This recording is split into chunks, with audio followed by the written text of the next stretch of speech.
Shut down all major cities. Nigerian student declares nationwide protest over fuel price hike.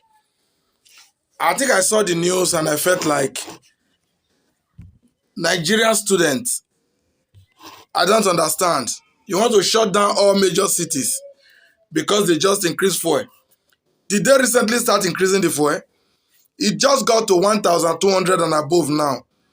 It started somewhere. Where have you guys been? During the last protest of End Bad Governance, I didn't hear of any particular group. Only our northern brothers were involved. So these Nigerian students, where are they since? What other past Gary? Nana they declare nationwide protest. And beside that, do Nigerians look like people that are ready to protest? Just look Nigerians in the eyes and tell me they are ready to protest. Many are still living in the fear of what happened in Lekki Toll Gate. How people were being shot. Some recently are still telling you that didn't you see that those that protested against end bad governance are being arrested and charged for treason. We have one reason or the other to be scared.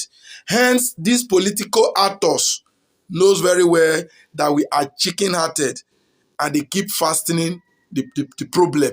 They keep increasing the volume of the problem every day by day. And they will keep doing that until we all learn the hard way.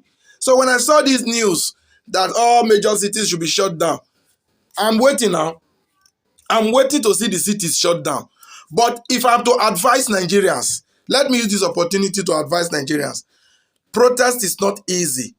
It requires funds. It requires energy. It's very stressful. So it's not something you just want to embark on all the time. Can't Nigerians just for once imbibe a single action that will end all of this? I remember the last protest or the last attempted protest that was tagged End Bad Governance. The demands were numerous. I look at the demand and it was funny. Honestly, the whole list of demand was like telling the criminal to implement laws that will prosecute the criminals. They won't do it. The whole thing you were asking the Bola Ahmed Tinubu and the current regime to do are the things they cannot do because those are the things they benefit from. Those are the things they need to have in place to be able to do the rubbish they are doing.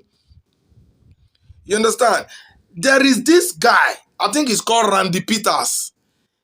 That was one guy who said something that caught my mind that I felt so much in love with.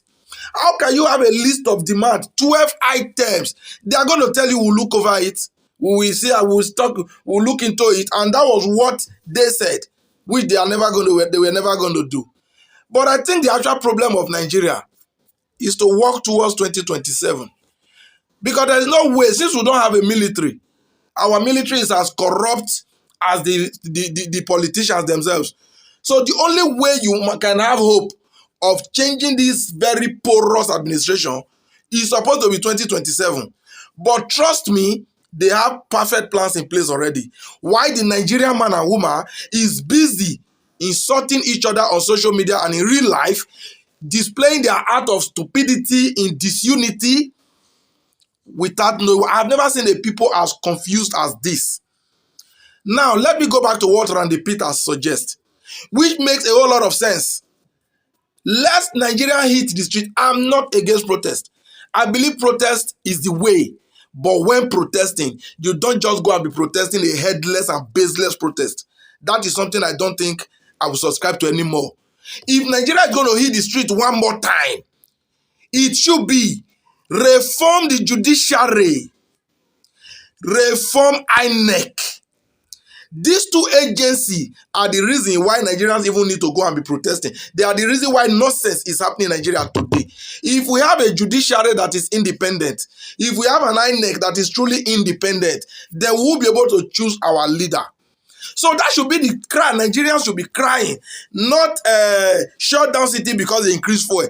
If you shut down the major cities now, and they cunningly, trickishly, as they've always done, drop the fuel price or agreed to drop the fuel price and then we leave the street and eventually they don't. It's almost impossible to remobilize and hit the street. This one, the leaders themselves know. So they will always trick you.